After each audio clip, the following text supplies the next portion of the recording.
Hello, everybody. Really excited to be here. My name is Asha Mweru. I am the Managing Director of AMI Enterprise.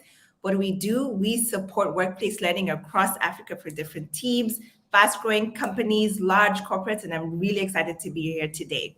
I'm joined by two fantastic entrepreneurs, one who's called Bukola and Paul Kimani, and they've done amazing work when it comes to thinking about training, thinking about building efficiency in talent. And I really want us to have this discussion to really talk about how workplace learning or how supporting workplace learning really matters for your team.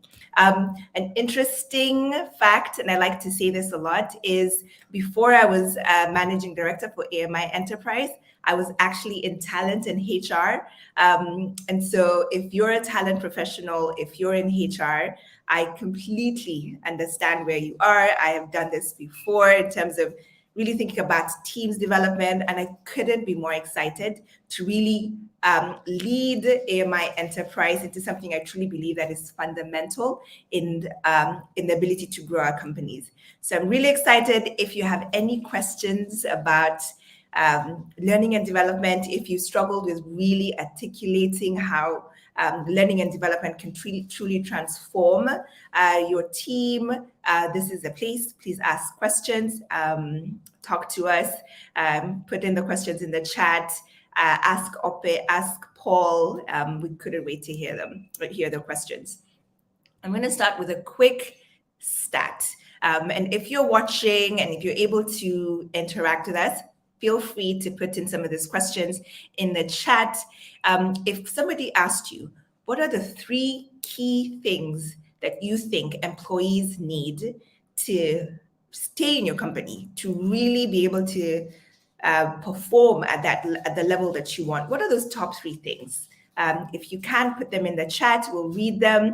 Really excited to see what you guys have there. What are the top 3 things you think are critical for employees to stay in your company, to want to put in their best effort? What do you think those 3 things are? Would love to hear that. Towards the end, I will give you some interesting statistics around what those 3 things are, but I'd love to hear from you. Great.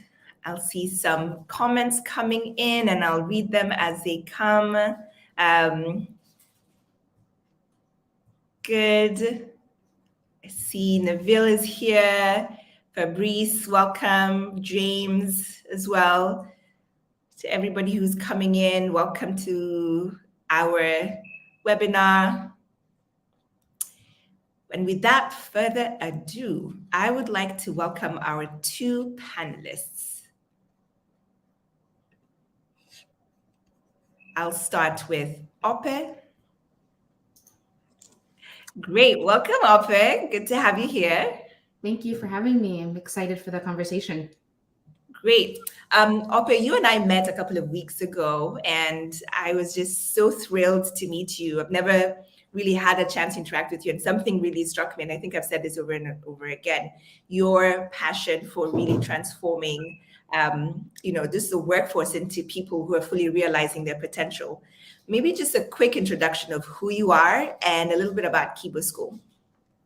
Yes, thanks for having me. So my name is Bukola. I'm the co-founder and CEO of Kibo School. And Kibo is a new online university really designed to educate the next generation of tech talent in Africa. So we currently offer a bachelor's degree in computer science. It's a 3-year bachelor's degree, and we've got students enrolled in Nigeria, Ghana, and Kenya. They're learning fully online, collaborating with one another. And we're excited to prepare them to become not just coders, but world-class technologists who can work in their own home country, but also work globally across the board. So that's what we're doing in Kibo. We're quite early. This is our first year of our first class. So we're learning a lot. And that passion for me for educating young people and what we do as a company translates directly into how we work as a company as well. Africa is the future. I say this all the time.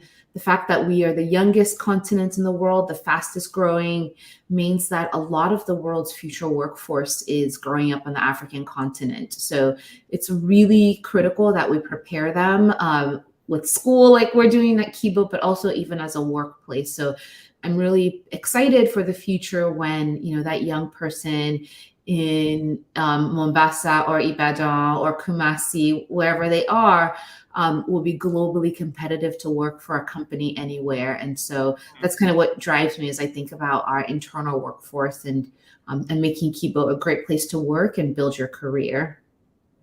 Great. So good to hear your background and to just really listen to how you're thinking about really preparing the workforce for the future as well. I'm going to invite the next person. Ope, what you're seeing in the chat, I asked a question, and I'd love to hear your thoughts as well, is what are the 3 things you think are really important to retain your team and want to get the best out of them? So I'd love to hear your thoughts. So just hold that as you see some of the comments that are coming in. Our next guest that I'm going to be inviting is Paul Kimani, who is the CEO of Workpay. Hi, Paul. Hi, Asha. How are you? Thank you for joining us. Thanks so much for having me. Super exciting to be joining this conversation about training the talent that we have. So my name is Paul Kimani, CEO, co-founder Workpay. We are providing solutions to businesses to manage their teams, pay them, manage compliance and benefits.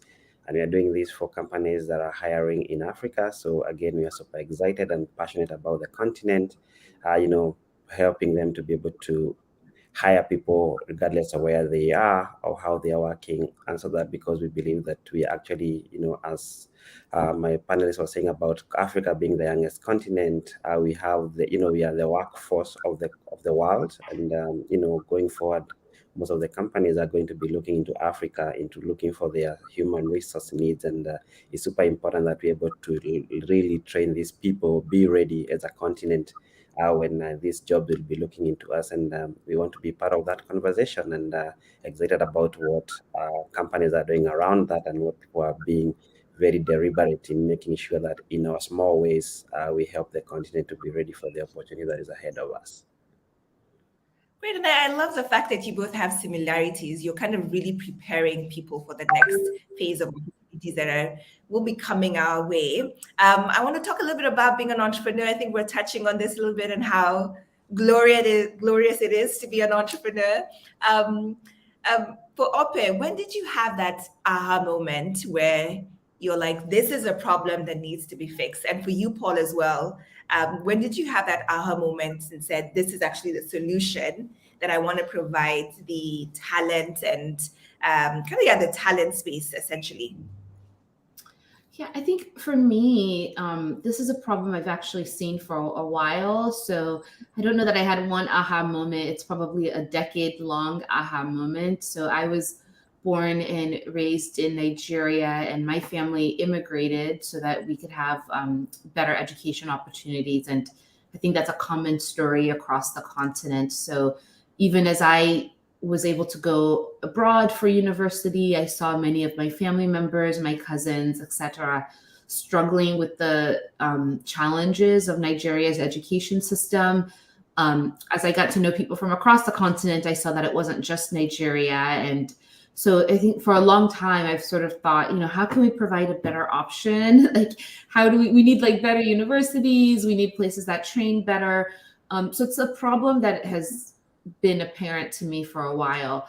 I will say maybe the aha moment to say this is the right time, and I was working throughout that time, mostly in education technology, building a lot of different education software at small companies, big tech companies. But COVID, like as it did for many people, for me was an opportunity to take a look at the market again and see that people were actually trying online learning. Even though a lot of the experience was bad and poor, the reality is everybody went online. We went online for learning, we went online for work. And so at least got people thinking, oh, maybe this is something that you could do on the internet. Like I can go to school online. So that changed the opportunity space and what seemed possible for me. And that was really the impetus to say, actually, we could build something better and we could do it on the internet and make it really high quality and scalable. And by the way, people will be ready to try it out. Yeah. Something that came out of COVID was just our just willingness to go online because all of a sudden, and that You was didn't have such a choice. we didn't have a choice. You really just didn't have a choice. And I think there's something that happened, Ope. I think even ourselves as AMI and so many other providers started to really think about engagement, which is so key. Like it's not just about providing a course and saying good luck. It's really making sure you're engaged, the content is really relevant. So did you guys also kind of go through that phase as well? For sure, because I think what you see and what we say at Kibo is you're learning online, but you're not learning alone. So during COVID, we saw all these things move to the internet, but people were completely disengaged. If I just give you a video to watch or something to read, most people just are not going to do that, right? So how do you actually make sure that the learning experiences you're designing, whether they're for students or even for your team members, are engaging? How do you actually see or have people demonstrate what they're learning? So we saw that a lot as we started teaching classes online. Is what are those keys to keeping people motivated and engaged? And we've learned a lot over the last 18 months of doing it. I'll come back to what you've learned as well. Paul, what was that aha moment or many aha moments?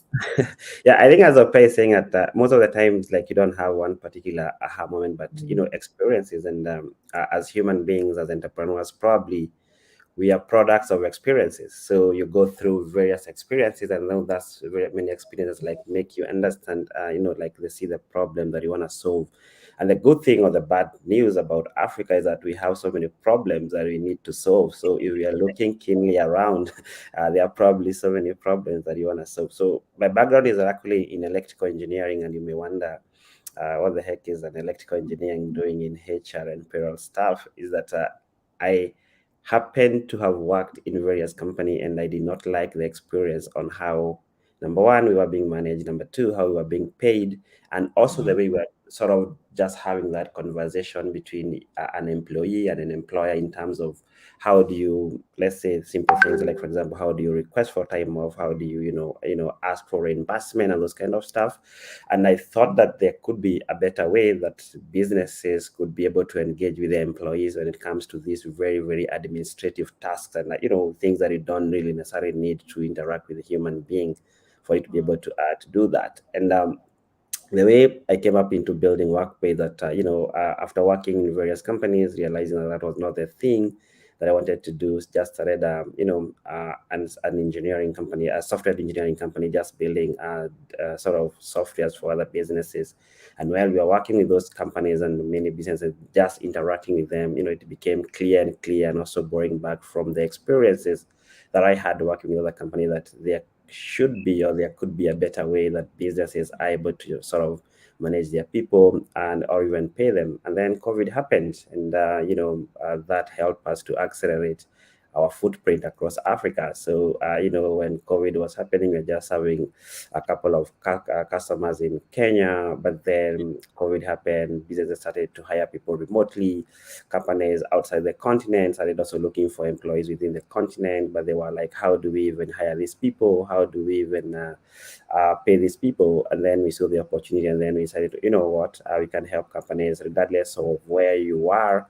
As long as you're looking to have employees within Africa, then we could be your plug in terms of, manage for you the payment, compliance, and everything that you want to do for that employee, even benefits. So for me, has been, a series of experiences, and also being always deliberate in looking for what could we do as far as, the human capital is concerned. Even thinking about, there are a lot of discussions around many people working in multinational companies, the Googles and the Facebooks, especially people who are in tech, saying that they're coming for, for our engineers. To me, in an extent, I think is actually a good thing, because those people are going to work there. They're going to get a lot of training. They're going to get a lot of exposure. And then eventually we are going to come back and either work in our companies or even start their own companies. And then that, we start gaining more other traction. They will hire other people, they'll start training them. And then before we realize, that story of taking advantage of the human resource as a continent, and, it's going to be a reality. So I think it's, again, an interesting time that we are in as a continent. Yeah, I think so. And you raised such an interesting point that a good thing and a bad thing is that we do have a lot of problems. Today, we're here to talk about one particular problem, which is how do we accelerate individuals into their full potential in the professional workspace? And why does that even matter, right? And I think for the longest time, traditional training has said, get the knowledge. But we didn't really think about how does that transform into skill. And so I'd love to hear from both of you, how are you seeing training in the workplace change or shift to accommodate where the future is going and the skills that we need for the future? Yeah, I'm happy to start. I think for us, one of the really key things has been, first, as a company, defining what those future skills are, right? So it's not just, hey, welcome to work. Here's how you use these tools. You're off on your own. But it really starts with the company having a clear vision of what good looks like. So we want people who take high ownership. We want strong communicators. We want people who are adept with data. So I think one place that's going is companies have to be much more thoughtful about what the future skills are and defining that for your employees. So that's one way that it's changing. And then two, the way that it's changing, and this, for us, we're still in the process of figuring this out, is really looking out in the world to find resources to help people get there. So if we're saying this is what it means to be a competency level 1 or 2 with data, we internally don't have all the skills, right? So we can't teach you like all the automation, all the scripting. So almost becoming, having to figure out how to curate the right experiences for our own employees to make sure that they reach the places that we want. So yeah, so those are two things, like defining the future competencies and then kind of playing a curation role in finding ways to really train them up. Great. And what about you? Go ahead, Paul. Yeah, I wanted to add, and also I think in addition to what Ope has said, is that also as a company being very intentional and sort of embedding this learning culture as part of what you do every day, and just making sure that even as you even measure progress, you are also looking at how much are you progressing as far as learning is concerned as an organization, and how are you making sure that your people actually moving in the right direction. Because the truth of the matter is that when you are starting or at any stage of a company, you cannot have all the people or the competencies that you need for you to be able to succeed. So chances are high that you're going to have some gaps that you need to fill in, even as you try to really move from the point that we are in to the next point. So if you are very, very deliberate in terms of and having it embedded as part of your culture, that, learning is one of the things that we need to be able to, put in place, that will force a number of things to happen, including budgets, for example. So if it's something that happens from a very planning perspective, even the budgets will be in place. But if it's something that you're doing from an ad hoc perspective, then when you want to learn, you find that you don't have the budgets in place. So for us, it's just being very, very deliberate and being very intentional in terms of having it as part of the culture. Yeah, thank you, Paul. And I think that like being able to be deliberate, right? The being deliberate and intentional really is how learning really takes place and really is embedded in the company. I want to just say, for anybody who's joining right now, please feel free to ask myself and my two fantastic panelists any questions that you have around training, around workplace training, around their own methodologies and experience when it comes to really raising the next generation of African professionals on the continent. Feel free to ask. I'd ask a question around, what do you think are the three main things that individuals need to be able to be retained in a company, as well as to give their best work? I want to bring in the first one. So both Ope and Paul, I asked for three things, and throughout the session, you'll give me one until we get two or three. So the first one, Paul, why don't you give me your first one? What do you think is key when it comes to retention and performance for employees? I think the first for me would be the opportunity to grow. So the employee needs to feel that in your company, they have the opportunity and the capacity to be able to grow their career. So I think that if they have that feeling and they feel that they can do that in your company, they are definitely going to stick there. Okay, opportunity to grow for people who are joining us. Let me know if you agree. Ope, what about you? I think for me, it would be really clear expectations and feedback. So people need to know what you are looking to them to do and how well they're doing. And unfortunately, I think too many companies don't have a strong feedback culture. So it's hard to know, like, am I doing well? Am I doing badly? Am I growing? So I've got to say that the feedback and expectations. I see somebody else. Yeah, I think that's pretty strong. I see somebody else says excellent culture, good frameworks for growth. So it seems like growth is, and lots of people have said career development, good company culture. Ali says, I agree as well. Keep it coming. Keep it coming. Let's see what other things you guys think are important as well. So Open and Paul, we at AMI have this structure and methodology that we use. We believe in the 70-20-10 rule, which is 70% of learning should always focus on being able to practice. You need to actually take that knowledge and make it into something really practical. 20% of that would then move into knowledge. So we try as much as possible not to put you in a class all day, every single day. And then 10% you learn through others as well, right? I'd love to hear from you, Ope, who, I mean, you run a school, a graduate school. How do you think about your own methodology when it comes to really imparting skills to your own students? I like that. I like that framework, and I don't think we're as methodical in terms of the percentages or the shares. But I think the way we impact skills to our students is also very similar to the way I think about it for our staff, which is that primarily you learn by doing. And so often, and you want to also think about just-in-time learning, right? It's like when I'm building this piece of software and it's like, oh, I don't know how to, I don't know how this logging framework works. I can try to teach you about logs and like show you these tools and an abstract, but you can't really understand it until you have to implement it. So I often think about, how do you help people learn by implementation? And so for our school, that means a ton of our assessments are project-based. Build this thing. And as you build the thing, you'll learn the pieces that you need to build it. And I try to bring the same thing to our team members. So if someone, for example, really needs to learn how to use a tool like Airtable really well, or databases. It's going to be, okay, here's a project for you to implement. As you implement this project, you're going to learn the pieces that you need. So I think for me, that's the key framework, is kind of just in time and project-based learning. And then that's really interesting, because we've also had many instances where some people said, why can't I learn this in like 2 days?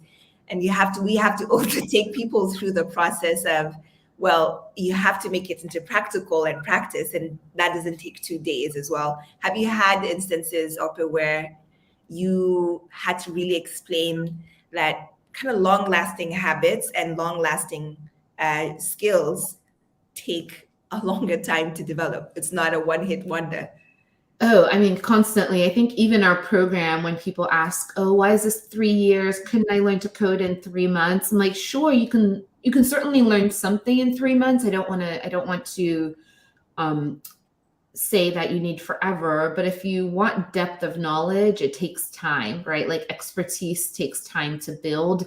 So I'm constantly having to remind people that it just takes the time it takes. You look at someone, you might look at a Paul and be like, oh, he knows so much, etc. It's like, well, he's been doing it for a long time. That's just part of the game. And I think it's shifting people's mindset and getting them excited about the joy of lifelong learning. Sometimes we all want, like, we kind of want the ease, like, let me learn this thing and start making money right away. It's like, well, unfortunately, fortunately, if you want the kind of skills that will earn you for a long term, you have to be willing to put in the work for a long term. Great. Thanks, Ope. Paul, the electrical engineer who is going on to transform how we think about efficiency when it comes to human resources. I'd love to hear just from you, how has been your journey really getting people to change, adopt a new system, think about HR in a more efficient way?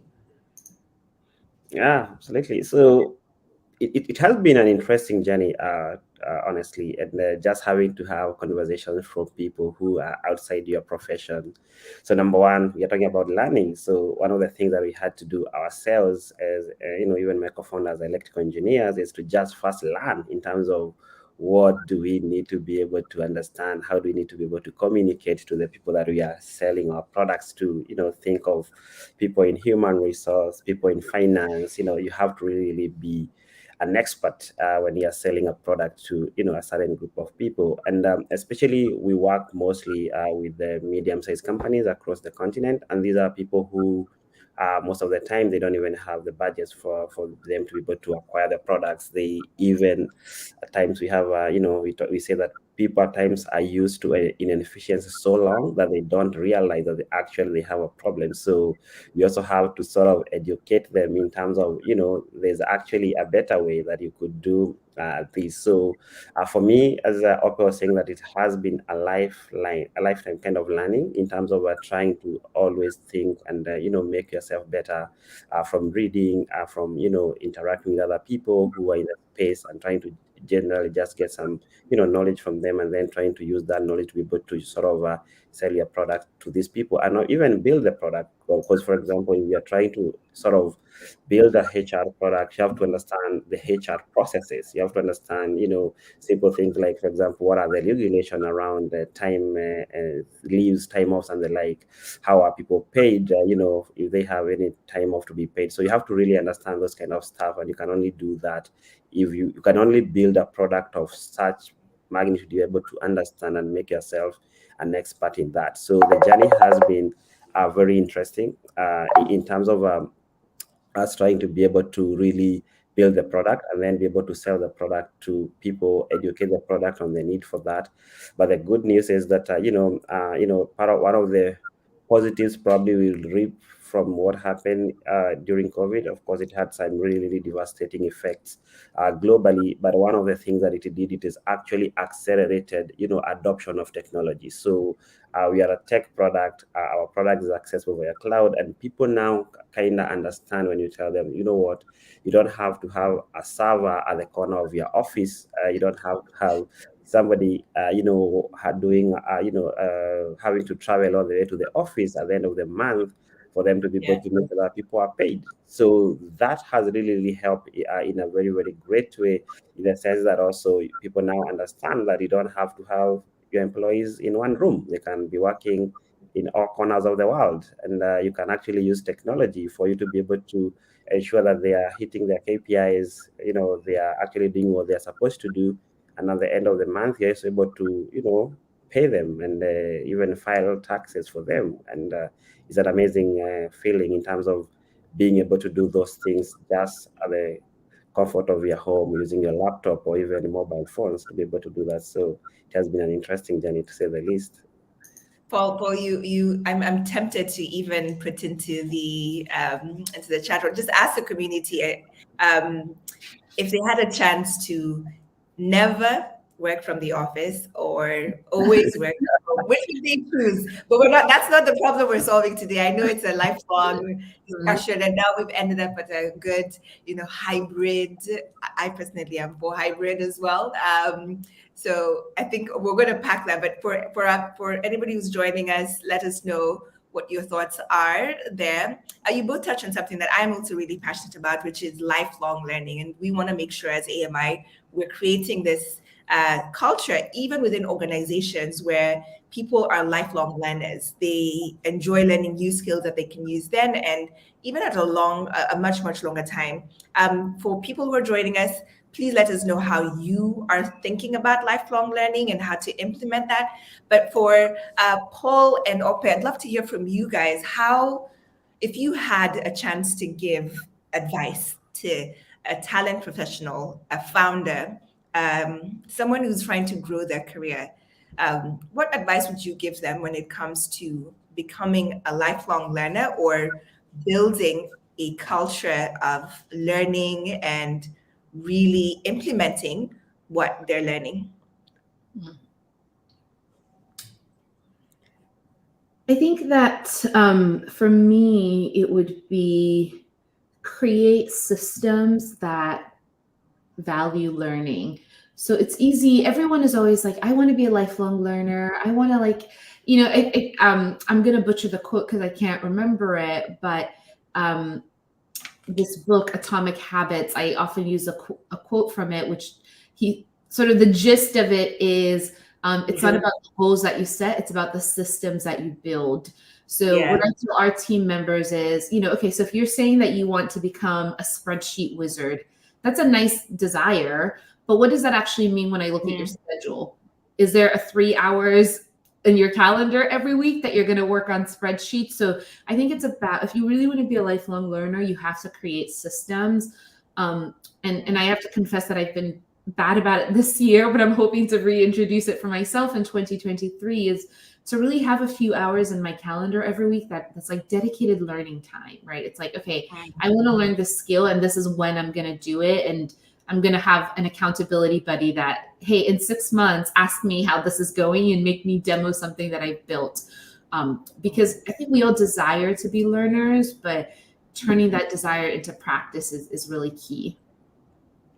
Great. I read that book as well, but it's you don't rise to the level of your goals, you fall to the level of your systems. Exactly.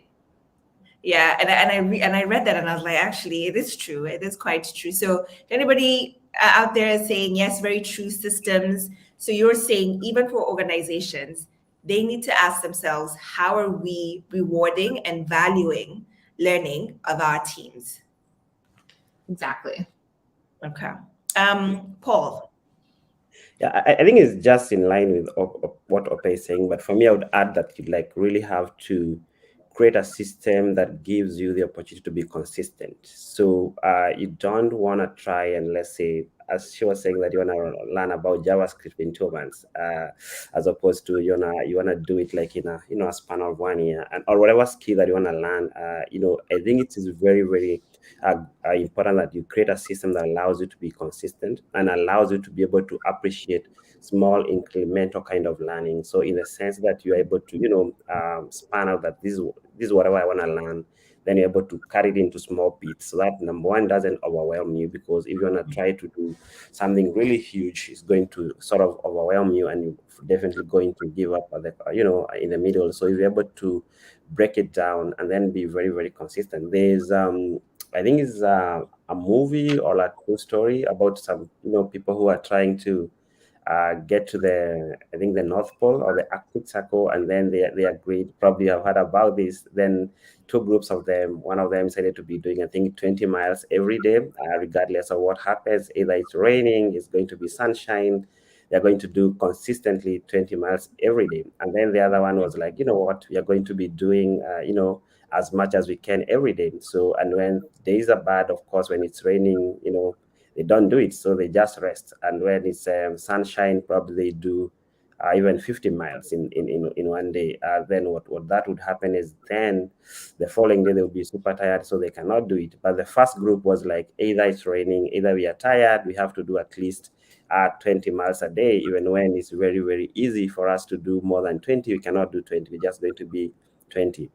And then what happened is that the first team got to the whatever they were going, either the Arctic Circle, and then they were able to, well, on their way back halfway, they actually met the other team heading there. So they were able to actually be ahead of them, got there, and they were coming back, yet the other team had not arrived there. Yet that second team was at times doing probably 50 miles in a day, but the other team was very, very, intentional. They were very, very, they had already planned out their journey. They want to do every 20 miles a day, and they were very, very consistent in that. So I think also we can do the same, that we figure out a system that allows us to be able to do it for the longest, and be able to get to our goal, as opposed to just doing it haphazardly. At the end of the day, we are just going to lose the momentum and the psyche, the cause of what we are doing. Yeah, that's such an interesting story also about grit, right? So just being able to be consistent about your own learning and your progress. I'm going to come back. Remember, we asked the question around the 3 things that you think are critical when it comes to retention and employee performance. And I welcome also the people who are joining us to put that in the chat as well. Ope, you said the first one as well. Paul, you also talked about one of them. I want to move over to the second one. What would you say is the second one?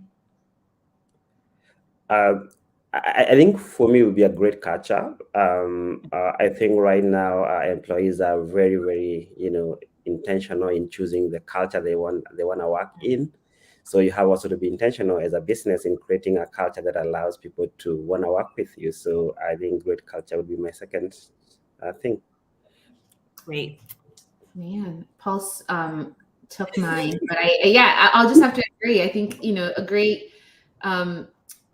maybe a great culture, and I'll expand that to also include doing work that matters. I think people want to feel as if the thing that they're producing has some impact that's good for the world, for individuals, but just like great culture and meaningful work. Good. And I couldn't agree more. Like, I think I'm personally motivated by culture and feeling like I'm doing work that really makes the world better, personally really making the continent better. So I couldn't agree more there. And now I see more questions coming in, and just people quoting and saying loyalty, discipline, and open-mindedness to this learning goals, the right attitude and mindset. We never really talked about attitude and mindset when it comes to the workplace as well. Learning never stops, but you cannot learn without practice. This helps to build up on the skills you have learned. You're absolutely accurate. Melody, thank you so much. I see amazing words by Paul. Create a system that gives you an opportunity to be consistent and appreciate small incremental pieces. I love those ones as well. I want to spend, again, if you have any questions to Paul or Ope, feel free to jump in, ask the question. I will read it out for them or to them. Now, this particular session was themed around why workplace learning matters. And we've talked about many things. And I want to go to the heart of the content itself, both for you, Ope, and for you, Paul. It's amazing that you're both leading teams as well as providing support when it comes to learning as well. If you had a chance to really think about how investing in your own teams, we're going to start with teams, and then we're going to move over to the companies that you work with or the students that you work with, for you offer. What has investing in your team done in terms of just general like growth, mindset, skills, retention, etc.? What has that done? I think one, obviously there's a bit of it's great for your company, right? I think the reality is great talent is hard to find. I always think about every time we put a job posting, we get so many applicants, so many, it's often overwhelming.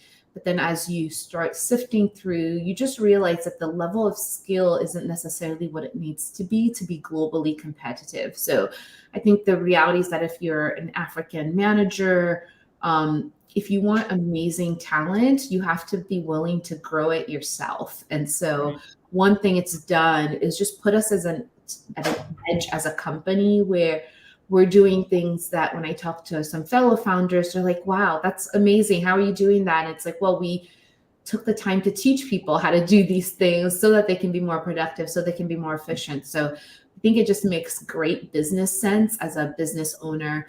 And then to the thing we've been talking about, it really aids your retention. People want to be somewhere where they feel themselves growing. And so when they're able to reflect back 3 months and 6 months and see what they've learned, it just makes them more, they're more valuable in the marketplace, but I actually think they're more loyal to the company because they have experiences of other workplaces where that hasn't been a priority, right? And they're really excited to stay with you where they feel as if they can grow.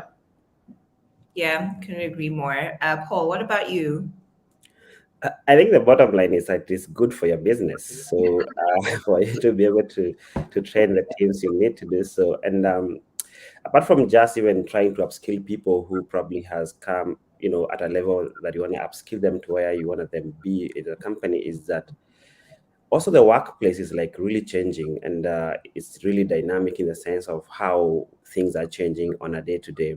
Things are moving so fast that you need to be able to make sure that your people are also moving dynamically and as fast as things are changing. And when that happens, number one is, of course, you get them to you get to retain them more, as the OPE saying, that they get to enjoy working in your place.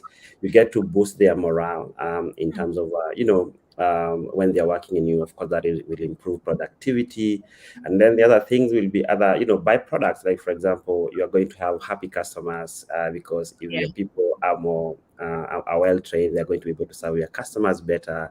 You're going to be able to have an easier way, in a way that the knowledge is shared within your company. So if your people are also sort of well trained, they are learning on a consistent basis, then even in terms of knowledge is easily shared within your company. And that is very, very important, especially if you're in a fast growing company where you're having people joining and leaving at a very fast rate. So you want to be able to retain that knowledge that you have within the company, and just making sure that it is transferred from one team to the other. I think is super important. But I think the bottom line is that you make your people better, and when your people are better, your company becomes better. I wish I could just take little snippets of what you both said, and I can just use it during conversations when I'm speaking to people and really telling them why, when things are tough, actually, don't just go ahead and remove the training budget. That, in fact, you're doing a larger disservice to your organization by stripping away training. You always attack training first. But I couldn't agree more. I see there's a question here, and I'd love to hear from both of you, actually. What is the best process for handling conflict, I'd say, in the work environment? What is the best process for handling conflict in the work environment? There is no right or wrong answer. It's just what you guys do. I think I'll go fast. So I think it depends, as you said, like what are the processes and what are the policies that you have put in place in a company. I think this is more of a policy issue as a company, which of course would be different, and also the level of conflict could be, a conflict at a high level, management level. So that of course probably has to be handled by people at the as manager. But if it's conflict within the teams or at the team level, probably the team lead, whoever manages that team, is able to handle that. And of course, if that they're not able to do so, in our case, then there's the HR department, which can help to sort of help them, manage that conflict. But most of the time, if it's not necessarily a process conflict, but a direction conflict in terms of where people are seeing the product or their departments want to move. I think that can be handled at a departmental level, depending on the seriousness of the conflict.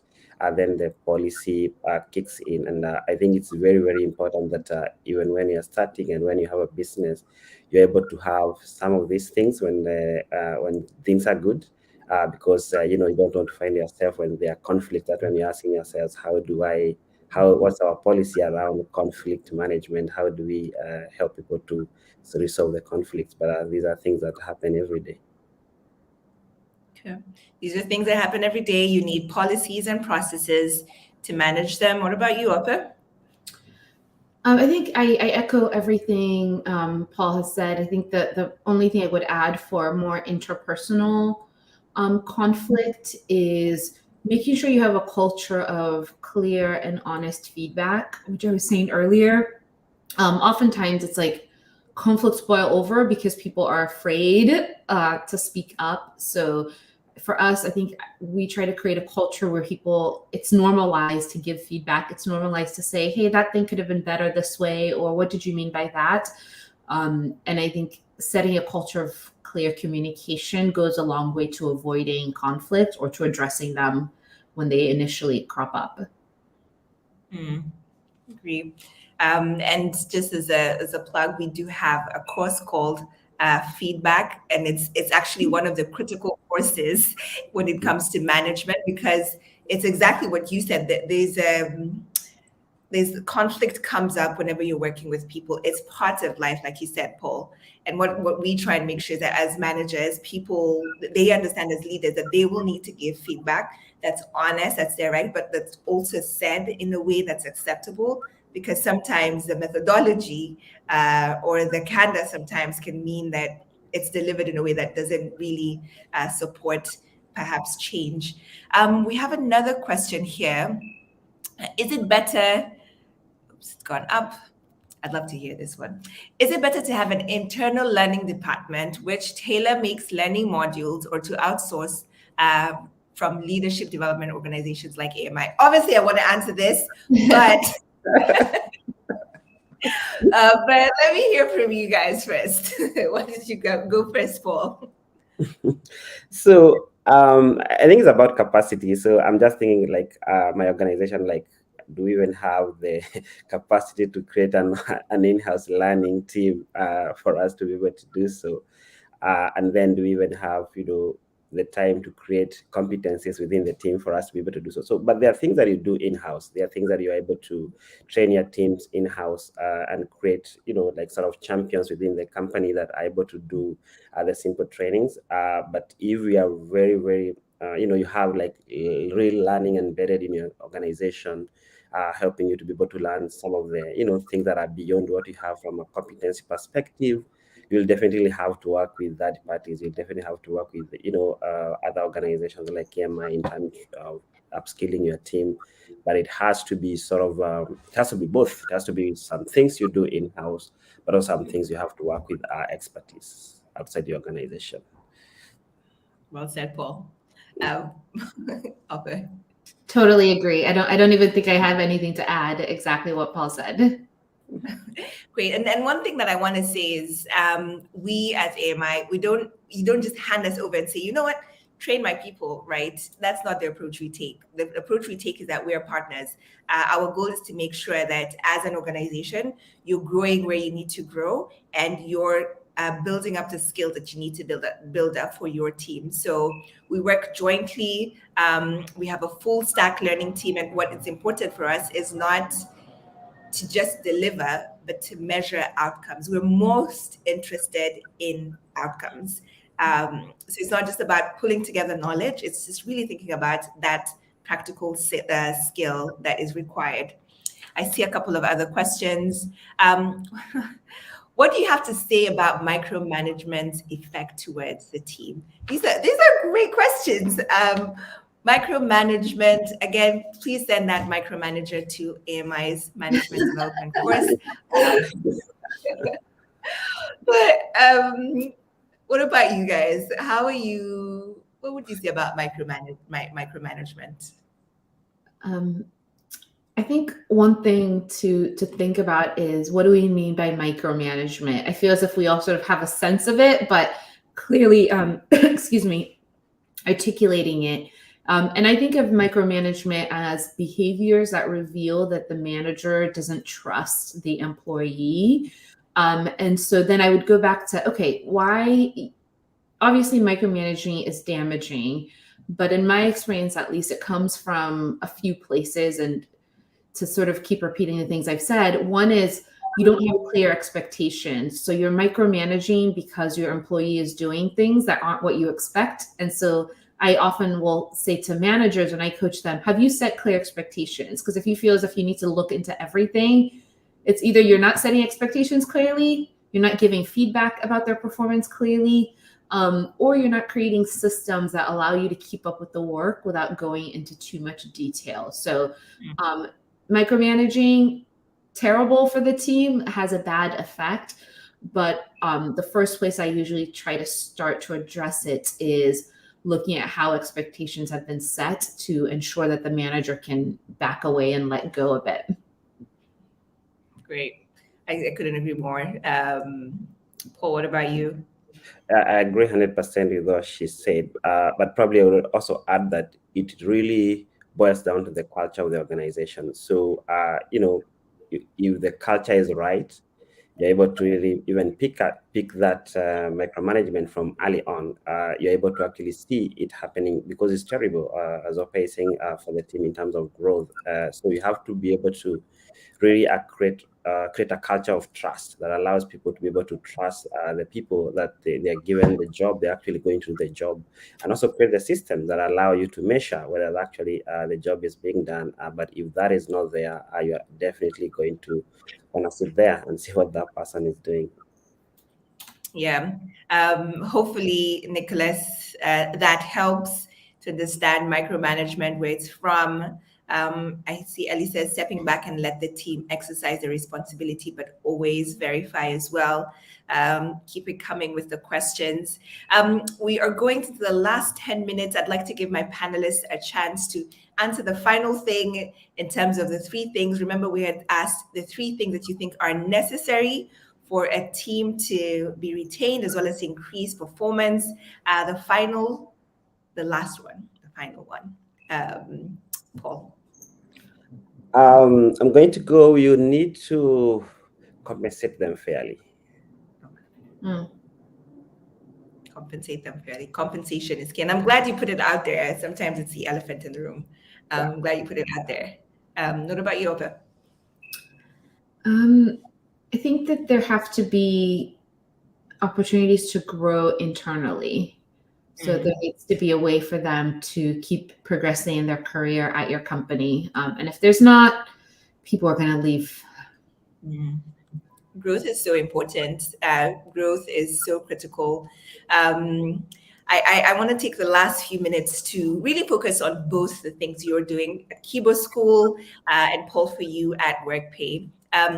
Ope, maybe give us a chance to really get to understand Kibo School a little bit better. Tell us a little bit about your methodology, how you think about training your teams, not your team, the graduates or the individuals that come to Kibo School, and anybody who's out there who really just wants to learn more and say, yeah, actually, I think I should go through Kibo.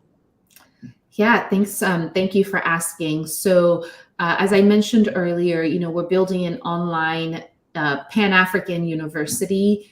and we offer a bachelor's degree in computer science. There are a few things that make learning at Kibo unique and the way we think about it. So all of the teaching and learning happens online, but we really think about it as being driven by community. So we say all the time, online, but not alone.